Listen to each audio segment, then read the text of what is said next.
Now I'd like to welcome to the show John Tillman, Chairman and CEO of the American Culture Project. Welcome to Free the Economy, John. Great to be with you. Thanks for having me. So, John, before we get into all these details about pop culture, politics, and freedom and all that good stuff, can you give us a little background about just your career and how you ended up now in the place where you're at?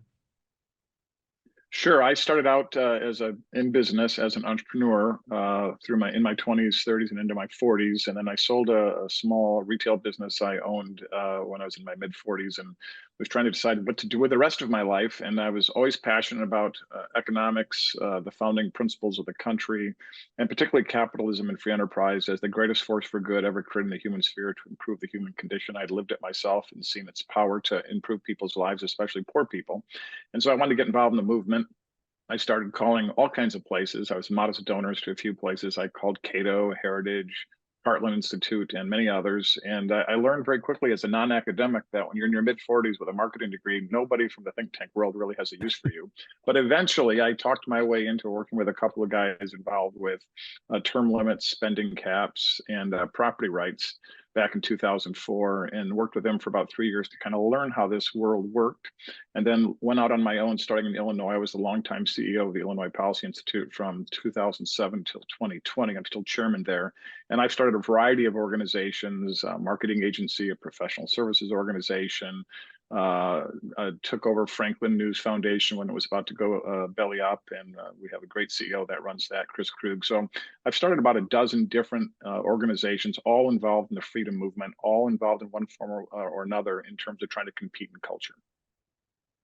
Wow, that is a great example of taking what we normally think of as the business world entrepreneurial motive and spreading it in the world of advocacy and politics and public affairs. Um, do you think, and this is a sort of a, as I'm sure you know, a long-standing debate in the world of nonprofits management. Do you think nonprofit organizations should be run more like businesses, or that there's a that you can sort of approximate the market discipline of a business, or is it better? So the other side of the argument, that they not try nonprofit and political groups not try to sort of be a junior corporation. They be driven more by ideas. I very much think that we should be run, a nonprofit should be run very much like businesses. And so frankly, so should political campaigns. I think part of the problem on the broader right, if you will, is this mindset that we're academics, we're thinkers, we're develop policy. We put that, I think it's Hayek who said, we put it out there for the intelligentsia to take up, and it's their job to advance these ideas. Liberty is getting its ass kicked with that approach. And the other side very much runs their operations in a. Now, I'm not recommending that business be cutthroat, but the other side is absolutely cutthroat, and they are in a blood sport. And our side, I think, is much too passive in how we go about it. Part of the reason I think this is important is because the nature of sort of that soft approach, as I would term it, is a lack of accountability. We need more accountability. We need more transparency. We need more measurement. We need more people who really want to find out whether they're having impact or not. And I get that some people, their passion is just to write about policy, research policy, study policy, and there's a place for that. But within an organization. But this is about having impact on the arc of this country's destiny for the 21st century, and I think we need much better accountability and drive to have that impact. Well, yeah, and the sort of the theory of change, the idea when people say, well, we want to change society, we want to change politics, we want to change how the country works. How do you do that? There's obviously a lot of competing theories about whether you should try and, persuade members of Congress, or you should try and persuade the broad public, or things like that. But there's a really interesting column you wrote recently, maybe a while back, for Real Clear Politics, that I thought put a kind of interesting dichotomy about this, talking about, elite, so-called elite Americans versus non-elites, um, and how that's almost a bigger difference than anything that's left versus right. And and so it involves kind of a counterintuitive premise, right? That's the elites, the people who are most, however you define that, usually by some measure of finance, financial success and education. But the people who are the most financially and socially successful also tend to be the most cynical about opportunities for success in America, and tend to think that ordinary Americans need the most help from the government, um, and that it's often the sort of non-elite, ordinary kind of working class Americans that actually seem to believe more in the value of hard work and hard work bringing people economic mobility. Uh, how does that sort of elite versus non-elite view of society overlay our kind of more traditional understanding of sort of kind of left wing versus right wing? I think it's really fascinating that over the last 20-ish years or so, that the highly educated, highly affluent elites, as you characterize them, have really moved to become pretty hardcore progressives. And I think part of the underlying reason for that, as you laid out there, is that they see themselves as the managerial class with the attained wisdom from their experiences, whether they're running great educations and then running large institutions, and they see themselves as superior to average people who have not had the benefit of an Ivy League or a Big Ten or whatever other elite institution you want to pick education and those life experiences. And they really do have disdain for average people and their own judgment. They think average people are not smart enough to make the right decisions, and that they, who are running the governing institutions of our society, whether in government or in culture, business, the military, etc. They really think they know best. That basket of deplorables comment by Hillary in the 2016 election is reflective of her class, if you will. And they just think most of us out here are just rubes who don't know what's best for ourselves, let alone the country. And so that is why they have moved left. That is why they've become authoritarian. That is why they seek more control. That is why they are now anti free speech, because they think speech is dangerous. If the masses, oh my God, start saying ideas that we disagree with, you could have a revolution. They don't like that because they kind of like where they're at. They're in the catbird seat as they see it. It's very disappointing. One time the elites, throughout our American history, were pretty balanced in terms of ideology and had respect for others who didn't go to the higher institutions, if you will. Charles Murray wrote about this in his book Coming Apart some years ago, about the sorting process, that all the smartest people are found by all the great universities. They're recruited. There's this melting pot that is not diverse, but is actually very monolithic, of highly smart, high IQ, highly educated people, and it becomes self-perpetuating.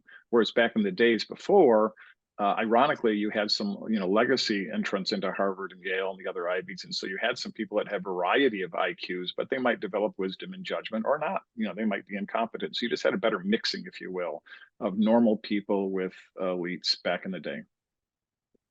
I think one of the most surprising aspects of this for some people is, and you can certainly speak this as someone who come from both the corporate world and now kind of the nonprofit political world, is that business and corporate leaders are now considered by a lot of people to be the more left wing progressive types. Whereas, at any time in American history, if you had gone back to, you know, the uh, the era of radical politics, it's 1969, it's 1971, Richard Nixon's the president, and you had asked anyone what group of people in America are most likely to be the most square, the most unhip, the most conservative, you know, people would say, oh, well, those whoever the guys in the banker's office, the IBM executives, all the big business types, they're the stuffiest, most old-fashioned people in America.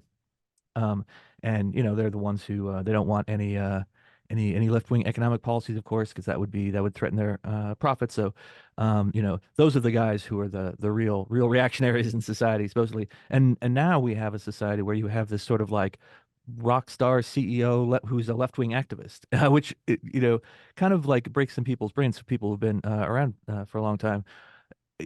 Do you have any theory about how did that change happen? How did we go from, the country club Republicans who are the executives are like the foundation of, right-wing politics, to now we have CEOs who are like socialists. It's mind-boggling, and it's been an evolution over a period of time. I actually had studied this a little bit. So back in the day, before this, I'll call it really I think it really started during the Obama administration. A lot of this started during the Obama administration, but prior to that, uh, the Fortune 1000 were pretty neutral. in their politics. They gave roughly 50-50 to each party. They were primarily just looking for tax and regulatory relief from the federal or state governments, and really didn't get involved in issues beyond their particular parochial interest, whether it was energy or manufacturing and those sorts of things. What started to evolve, though, is as social media came online and there became just a lot more visibility in a way that didn't exist before. Most of the Fortune 500 CEOs were unknown to the average people. Right. But what's happened with the democratization of information with social media is there's just so much more transparency and exposure to all the people in these positions. And so particularly advocates on the left and their vast resources funded by Soros and others, they started really using these tools to put them under scrutiny. And they started putting pressure campaigns together to force them to virtue signal. At the same time, you started to have younger employees come out who have now been through 20 years of indoctrination. We've had roughly 20 years of the universities really moving to the left in terms of how they indoctrinate students. And we're really seeing that now with the post October 7th tragedy in Israel and what happened on our college campuses. So you have radicalized graduates from colleges all over the country coming into these business institutions. And so the CEOs became sort of in what I call a political vice. They were under pressure from their own employees. They were under pressure now from media and advocacy campaigns who were trying to get them to move and become advocates for their point of view. And then, of course, you had activist shareholders such as Larry Fink and BlackRock also putting pressure on CEOs, whereas there's very little pressure coming from the other direction. So that is largely why I believe they've moved. So, one thing that visitors to the American Culture Project website will see when they visit there, as of course they should, is the idea about politics and culture, politics being downstream from culture, which is something a lot of people, sort of cultural commentators about politics, have been said in recent years. But the phrase I like on the website is politics isn't just downstream from culture. Politics is culture, and the persuadable middle will determine its future. Um, First, what does it mean for politics to be downstream from culture for people who aren't familiar with that phrase? And does it mean that everyone should stop working for political campaigns and start or should we all be scriptwriters and novelists instead because culture is more important? I do think culture is more important. It is my particular obsession and why I got into this in the first place. The way I used to express it when I first got involved in 2004 is that we have to take a more marketing centric approach to how we sell the greatest product ever created to improve the human condition, which is liberty, as embodied by our founding documents and founding principles. And we don't sell it very well. The other side sells very effectively, and they sell in every avenue of our life. They're selling in radio, they're selling in TV, they're selling in film, they're selling in podcast. They really do have a holistic approach to trying to move people's views. And the key part about politics being downstream from culture, and one of the reasons we launched our marketing agency, is we really want to understand how ideas are formed long before it becomes political. So what I mean by that is by the time you poll somebody about, do you think Trump is a threat to democracy, or do you think Trump is the only person who can save us from the administrative state and the elites taking over and destroying our freedom of speech and our founding principles, whichever one, there's many other views, but let's just pick those two. Um, by the time you're polling somebody in the summer of 2024, those views might not have been thought about by that person until the question is posed, but their feelings were formed way upstream previously. So, for example, I'll give you a really good example. The whole Trump is a threat to democracy. Whatever one thinks about Trump, this is not a commentary on Trump. This is about how campaigns work and how things happen upstream of politics in culture. The Democrats have long been now really creating this branding idea that when you think Donald Trump, you think, oh my God, he's a threat to democracy. That is how they want people to think. If you start consuming the information that's out there, the politicians all say, well, we can't reelect Donald Trump. He's a threat to our democracy. We'll never have an open vote again. And it permeates every aspect of the left's mechanisms of communication. So that when someone starts to think a swing voter who's a surface, remember, most voters are not like the people watching this podcast or you and I. most voters surface skim. They come in and out of elections every 2 years. They kind of pay attention now more because politics is culture and it's more intense than it used to be. But still, most people are not remotely engaged at the level we are. So they're hearing all of this stuff, and then all of a sudden they've got to form an opinion as to what they're going to do in the election, and it's already settled because the other side has been working upstream. And part of the other thing that we want to do, in addition to getting upstream and engaging people earlier in the process, is we want to understand why they come to their point of view. One of the things that we all do in this movement is we ask people how they feel about something, what's their view. But it's more important to understand how they came to that view, because then you can start to learn how to intervene sooner and compete for mind share and conclusions that people come to. Now, you said elsewhere that you want to quote attract, educate, and mobilize independent voters around the ideas of freedom and opportunity. So, um, and I think some people would say, well, that would be challenging to motivate people who aren't don't have that pre-existing allegiance, unless they have some sort of ideological connection to those things, a priori, um, and that's sort of part of their personality. But I think when I look at political survey data, and we've had multiple guests in the past who've we've talked through some of these um, surveys about American attitudes towards American institutions and things. And, I see huge percentage of Americans who are certainly pro small business and entrepreneurship, and are deeply skeptical about the wisdom and the ability of government to spend taxpayer money. If you look at any of these surveys that said, I know, how confident are you that, the government, if given an additional $1 billion, will spend it well? The number of people who agree with that statement is abysmally low. Or maybe They all maybe work for it's the government. yeah. Um, and well, I think maybe some of the people who work for the government know it better than the rest of us, how dysfunctional some of those programs are. But and that's when it comes to, like, especially small business and entrepreneurship, and, like, do you trust the government to spend money well, especially to spend more money or to use more power well than they already have? You end up with the skepticism there that's way more than half of the public, and it's way more than the total of, say, the self-identified conservatives or libertarians or Republicans or anything like that. So there's a super majority there for those kind of basic ideas.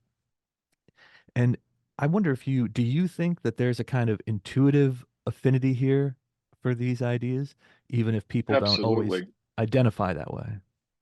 I think this is a really, really important point, frankly, why we started American Culture Project and Foundation. I've been involved in a lot of research on this to try to suss out where people are. And what's fascinating about the research, both survey research as well as focus groups, is it really doesn't matter if you're Black, Hispanic, recent immigrant, or a longtime Mayflower descendant, man, woman. There are differences in certain areas across there, but the vast majority of them, I'm talking in the 80th percentile and up, believe in America, believe in an opportunity society. They don't think we're perfect. They think we have lots of things to work on and improve. But most people, regardless of their demography or their partisanship, still believe America is the greatest place on earth to pursue your version of the American dream. And that's really why we started about this at the very beginning of the conversation. I think that's what has really separated elites from average people. Average people still believe in pursuit of the dream and opportunity. I have a second home. I'm in Florida right now, down in Southwest Florida. And I mean, this is truly an opportunity society down here. The feelings of entrepreneurship, particularly from immigrants, it's just spectacular and it's beautiful. And it is how America has always been. And a lot of people want to crush that. And I think part of it is that, the left's appeal is very seductive. The left says that if you're Black or you're brown, or you're a woman, or you're tall or short, or fat or skinny, or a new immigrant, that whatever calamity comes into your life, it's not your fault. You're a victim. And you're a victim based upon that identity we've assigned you. And only the government can come in and properly fix it and allocate opportunity and resources to you. That is a very appealing case being made to people who are struggling. And everybody eventually struggles. And there's a part of the human condition that really wants to kind of be taken care of. That's a natural part of it. The other side of the human condition of that coin It's our desire to build, to collaborate, to create, and freedom and free enterprise. Capitalism appeals to that higher self, and the government and the left and the progressives are appealing to that lesser self, and that is really what we have a battle for that soul. And the good news is that average people are on our side, that higher order of human nature. But our elites on the right need to do a better job of selling in general. Well, yeah, and I think that, you know, like you said, there, in some ways, there's sort of a seductive message that the government's here to take care of you. You don't need to, you don't need to worry about all these, career and financial problems because, the government will have a career, of a program for everything. Just like like Right. you mentioned during the Obama administration, they had, I don't know if you remember, they had this marketing campaign called The Life of Julia, and it had I'll this never forget it. hypothetical young female American, and it had sort of like an animated timeline of her life, and then every year or two, she was taking advantage of some federal government policy, and so she never went very far without the federal government influencing every step of her life, and that is sort of the kind of the left progressive view that like that's the ideal, right? Whereas I think for a lot of other Americans, the ideal is not being successful enough not to have to depend on constant federal government intervention and social welfare policies. Um, but it's interesting when you point out like a place like Florida, um, very international, very cosmopolitan, a lot of recent immigrants, but also a lot of successful recent immigrant entrepreneurs and small business owners. Um, and it reminds me of one of our very first interviews. So we're here in episode 62, and this is sort of one of our first, I think, five or six episodes we had with Alfredo Ortiz, who's the head of the Job Creators Network, and he had just written a book at that time about minority entrepreneurship and about why it's a lot of people underestimate how strong entrepreneurship is in immigrant communities, and first generation immigrants and then children of immigrants as well, but how um, that some people get it backwards, thinking that in order to start your own business, you have to be a well-established person, you have to have lots of access to capital, and that it's really only for people who are already in financially established positions that we have to start their own business. Everyone else has to work for someone else, be a salary wage employee. But what Alfredo points out is if you're an established person and you're that Mayflower descendant, or your dad is the president of the bank, you already have all those connections. It's actually Right. easier for you to find your way into the establishment. Uh, it's an immigrant who doesn't know anyone, who doesn't have those connections, that needs to start their own thing because no one's going to hand them an equity stake in a firm because they're someone's golden nephew. Um, so you know Alfredo, I think, makes an excellent point there, and it kind of overturns some people's assumptions about business, that that entrepreneurship and start a company is only for guys that already have money. And he says, well, it's for a lot of people actually who don't have any other options. They kind of have to start their own thing. The greatest creators of wealth in this country as generational cohorts are the children of immigrants. That should really tell us something. And this has been true in America for a long time. I haven't looked at the data recently, but has been true for a very long time. And so, why are the children of immigrants so successful in our free enterprise system, and particularly entrepreneurial? It's because they came from wherever the home country was, and their parents left because they felt there was going to be better opportunity here. And those kids, whether they are children when they come here or are born here, they get the best of both worlds. They get their parents who just are so grateful for the American opportunity in this system. And meanwhile, though, they grow up completely acculturated into this society and have all the tools. And that is why, so they have the drive, they have the hunger.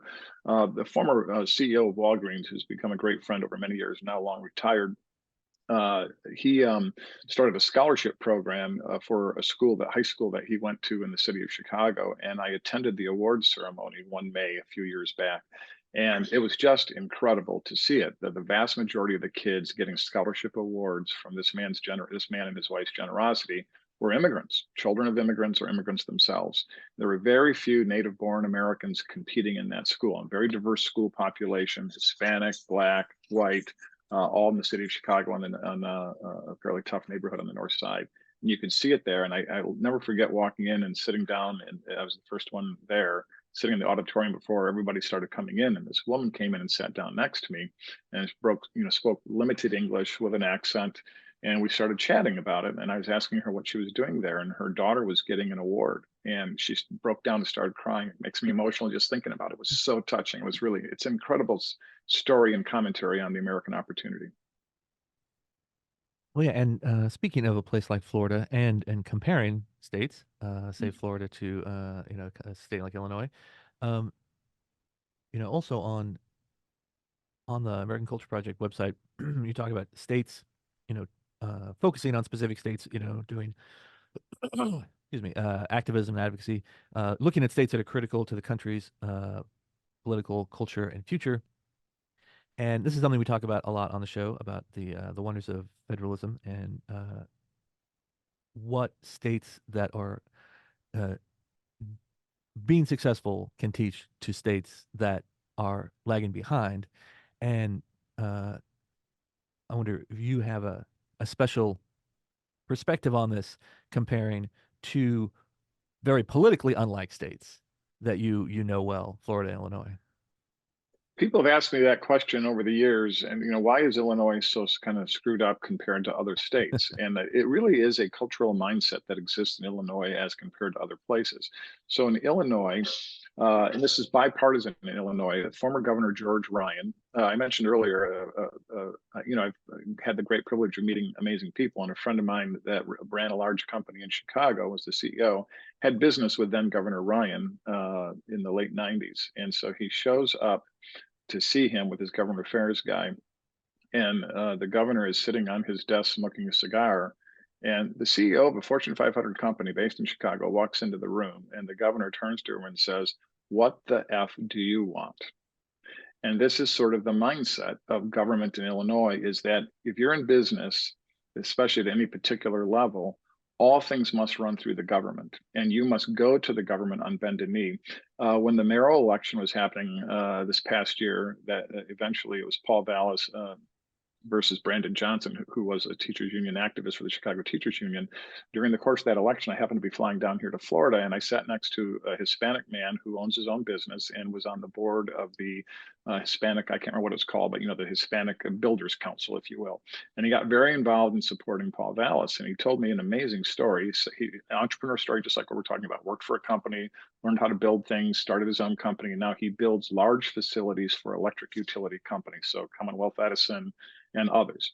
And so he takes his senior crew when they're about to build for the first time in the state of Maryland, and they're meeting with the electric company's senior managers. And the electric company, the construction company said to the utility company, "So when do we sit down with the Speaker of the House and the Senate President and talk about this?" And they looked at him dumbfounded. Like, what do you mean? When do we have to go talk to the politicians about this? Well, we don't have to do that. And it was just mind blowing to them, because everything that's material, that's economic in the state of Illinois, you have to go through government to get their sanctioning. It is a feudal system. And of course, that adds cost and inefficiency and corruption. That's the difference. It's pretty good. So, my colleagues, especially my colleagues Fred Smith and Wayne Cruz, both distinguished gentlemen, Mhm. when it comes, Legends. yeah, when it comes to thinking about how an economy grows and what the government can or can't do to help it along, they both like using the phrase, "You don't have to teach the grass to grow. You just have to move the rocks off the lawn." Uh, to what extent? Obviously, to have a successful economy, you need some basic stuff. You need some courts and you need some institutions to protect property rights and stuff. But in terms of a government department of economic affairs, and so every state seems to have this government department of economic development where the state is going to come in and say, "Oh, well, we're here to make business better, and we have our long list of things that we're going to do." Uh, to what extent do you think that analogy, moving the rocks off the lawn, does explain how our economy works? I think it's actually a very, very perfect analogy. And here's the reason. It goes back to human nature. In the private sector, this goes back to the idea that there's two aspects of the human condition, a slightly different version in this case. There are those who want to be successful, they want to build. And in the private sector, in order to be successful and build, you have to voluntarily cooperate with other people. So you have to work with your suppliers, you have to work with the people producing your product or your service. You have to work with your customers. You have to treat people well and respectfully. And if you do that well in the private sector, you're rewarded and your business grows. And if you do that poorly, there's direct accountability. It happens quickly. And that's why business is much more highly respected than government. And so, business, private sector activity actually appeals to people's service mindset. I want to do something nice for you. You do something nice for me. I give you money, you give me a product that I really want. So that's the nature of the private sector. The nature of the government sector is completely different. It brings out that part of the human condition that wants to control others. There's part of us that kind of likes being in control. We like sitting around and saying, this is how you should behave. Think about what the government does. The government's actions are all in the tax and regulatory framework. And all taxes and regulations are about controlling the behavior of other people. And so there's that aspect of human nature that really likes controlling other people. And I could give you the chapter and verse of examples of this over the course of my life, including the building commissioner, our little tiny village of 400 people who really enjoyed controlling me when I'm the former village president who tried to fire him. And when I was doing a housing project, he had a lot of fun. And fortunately, I was pretty well educated on the building code, so he couldn't get away with some things he tried to get away with. But government brings out people's lesser natures, and the private sector brings out people's higher natures in much the same way I discussed earlier, but in a different framework. All right, I think that's a very elegant way to wrap it up. Um, John, this has been an excellent conversation. Thank you so much. We could go on and on about you've got a lot of great insights here, but I would recommend listeners read your stuff. Place like Real Clear Politics. Follow 'em on LinkedIn. Give them that LinkedIn follow. And John, before we go, where should people follow up with you or find your writing and stuff online? Richard, that's very generous of you. Thank you. Of course, amculture.org is the organization that you've been referring to. And then I have a collection site called thecommandingheights.com. You just search my name and thecommandingheights.com, but that's the website, thecommandingheights.com. You'll find all of an aggregation of my material there. All right. Thanks so much for being with us, John. Thanks for having me on. I really enjoyed it. Thanks so much.